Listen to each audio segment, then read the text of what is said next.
Então, vou falar de tromboembolismo pulmonar.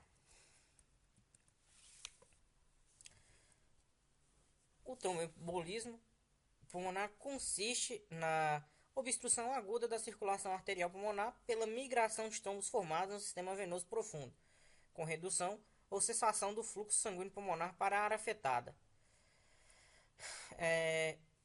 Quanto à sua epidemiologia, consiste na terceira causa de morte cardiovascular nos Estados Unidos. Cerca de 50% dos pacientes com TVP apresentam TEP e cerca de 60 a 79% dos pacientes diagnosticados com TEP também é feito o diagnóstico de TVP associado. Quanto à mortalidade, os pacientes sem tratamento chega a 30% e com tratamento reduz para 2 a 8%. Quanto aos fatores de risco, aos fatores predisponentes, eles são os fatores associados à tríade de Virchow, que é estase, gerando hipóxia intravascular, lesão vascular, com disfunção endotelial, com exposição do subendotélio, um estado de hipercoagulabilidade, pode ser hereditária e ou adquirida.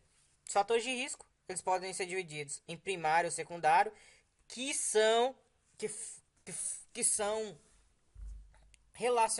relacionados com algum item da tríade ou com todos, que é idade maior que 65 anos, viagem de longa distância por causa da estase, obesidade, tabagismo, acelera associado com os outros, aumenta a probabilidade de trombo, síndrome metabólica, trombofilia. Agora os provocados: câncer é a maior causa, doença clínica aguda, uso de contraceptivos hormonais, que associado ao tabagismo aumenta em 9 vezes o risco de tromboembolismo, o pós-operatório e imobilização.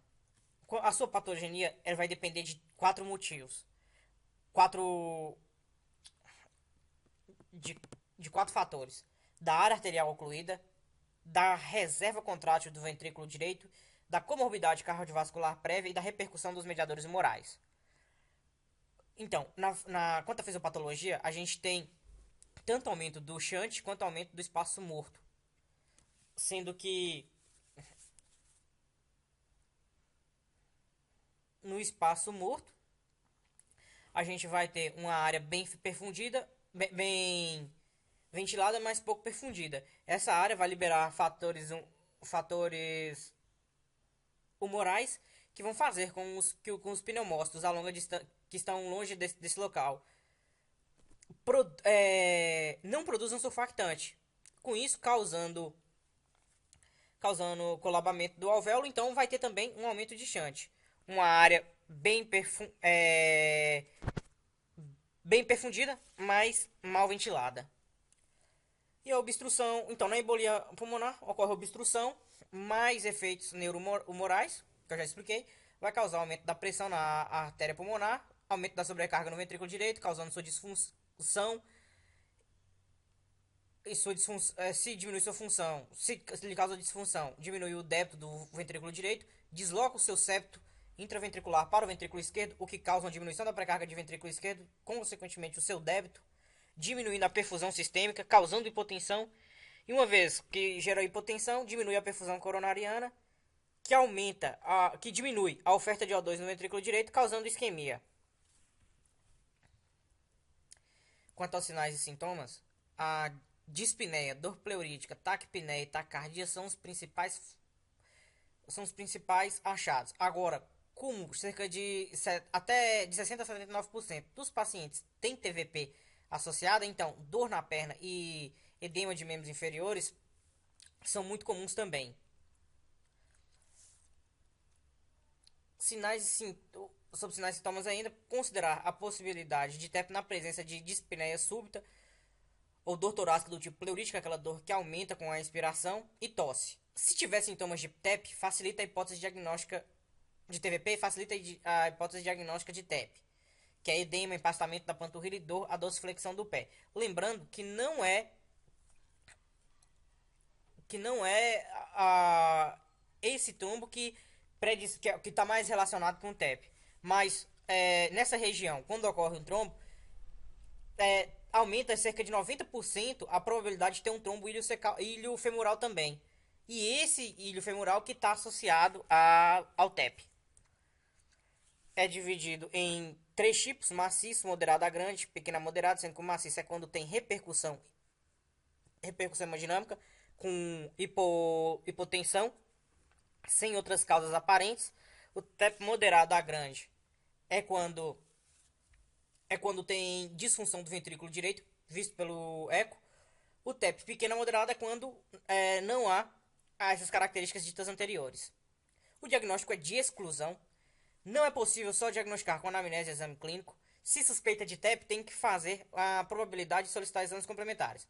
A probabilidade aqui usada é através do score de Wells simplificado, onde os parâmetros são: não há diagnóstico alternativo mais provável que o TEP, sinais e sintomas de TVP, taquicardia, imobilização maior que 2 dias ou cirurgia recente, história de TEV, hemoptise, câncer ativo menor que 6 meses ou metástases. Cada um desses pontua, se tiver presente, pontua com 1. Se for 0 a 1 ponto, baixa probabilidade. Se alta probabilidade, é quando a maior ou igual a 2 pontos. Então, a probabilidade clínica pelo Wells deu elevada, deu não elevada, pede-se o dedímero. Se o dedímero vier menos que 500 nanogramas por decilitro, é P excluída. Maior que 500, TC helicoidal de tórax. Também pedirá TC se houver uma probabilidade clínica elevada. A TC normal, TEP excluída. Caso positivo a tratar. Agora, tanto aqui, quando foi falado em EP excluída, se ainda tiver muito sugestivo de TEP, ainda tiver com dúvida, pode lançar mão da arteriografia. Os exames complementares são o ECG, os achados são inespecíficos, por exemplo, arritmias, bloqueios, alterações do segmento ST, onda T invertida na parede anterior. Exames, o raio-x de tórax, achados inespecíficos, derrame pleural, atelectasia laminar infiltrado.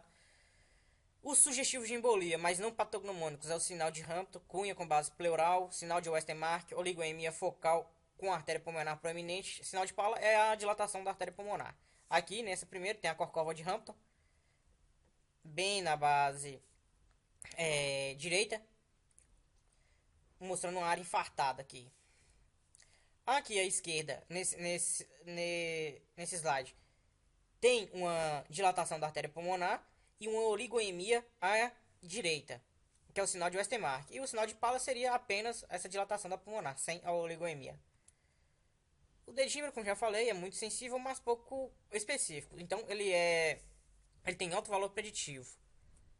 A TC helicoidal de tórax é um exame rápido, disponível na maioria dos centros, sensibilidade de 80% e especificidade de 95%.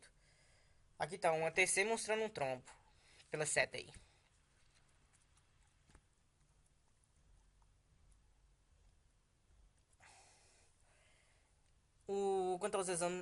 Quanto à gasometria, a maior apresenta hipoxemia e alcalose respiratória por causa da taquipneia. O ecocardiograma vai ser importante para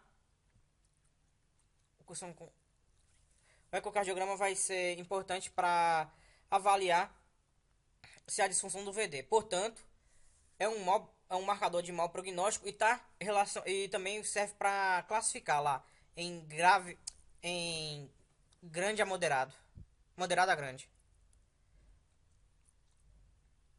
Troponinas e BNP são úteis para estratificação de risco e não diagnóstico. A cintilografia pulmonar tem boa especificidade, porém pouco sensível, e a angiografia é o padrão ouro. Quando outros métodos menos invasivos não foram eficientes em elucidar o diagnóstico, pode-se usar a angiografia. Para o tratamento, tem que se dividir em baixo e alto risco, sendo que o alto risco são os polissintomáticos, quando tem choque, hipotensão, disfunção do ventrículo direito, embolia extensa. O baixo risco é quando não há essas características. No tratamento, o alto risco deve ser feito trombólise com RTPA ou streptokinase ou embolectomia, quando a trombólise está contraindicada. Heparina não fracionada deve ser feita em todos, sendo que tem que pedir o TTPA de 4 em 4 horas e mantê-lo em 46 a 70. E como, para ser classificado em alto risco, tem repercussão hemodinâmica, corrigir a hipotensão com volume de drogas vasoativas se necessário. E corrigir também a hipoxemia. No tratamento de baixo risco, pode-se usar aqui a heparina de baixo peso molecular ou anticoagulação oral. Sempre lembrando que a anticoagulação oral demora de 5 a 7 dias para atingir a anticoagulação plena. É...